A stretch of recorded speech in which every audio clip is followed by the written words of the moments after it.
the biggest challenge I had, not only visually bringing the film together, was to try to structure this.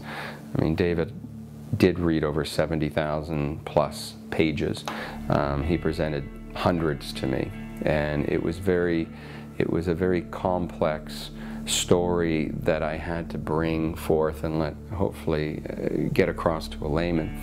So the structure of the film was really quite a challenge, and probably the most challenging part of it, because David didn't have a book.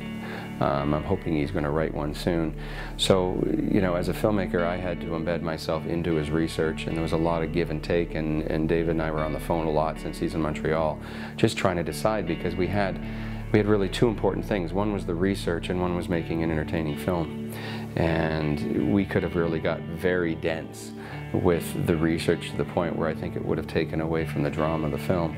So it took months and months and months to just kind of understand the research in order then, okay, how do we piece it together? And the kind of structure I used is what I call the IV drip scenario, or the peeling of the onion, where there was just so much info that I feel that in order for a viewer to actually understand it, I had to kind of just give them a bit at a time and then go into it. So the whole film, what I love about it the most is that you just act after act. It's just right up until the end.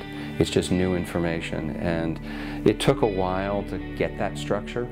But I think it's probably the thing that I'm most proud of the film is the way it unfolds, so that, you know, one thing leads to another, leads to another, leads to another, and I'm hoping that the layman at home who maybe doesn't even know a lot about Dieppe will kind of understand it as it goes, and it builds into the dramatic ending when we actually show what never happened. And that is probably the most spectacular part of this film, is that we actually show a successful Dieppe raid. And here's this raid that has been touted as a disaster, a slaughter, a failure, a waste of life, and we're able to bring, you know, the actual intention, what was on the files, what was on the paper, to life, and show a successful Dieppe raid. And I think that's the most special thing about the film, that is that we bring this whole new story to light, but we visually represent it as well.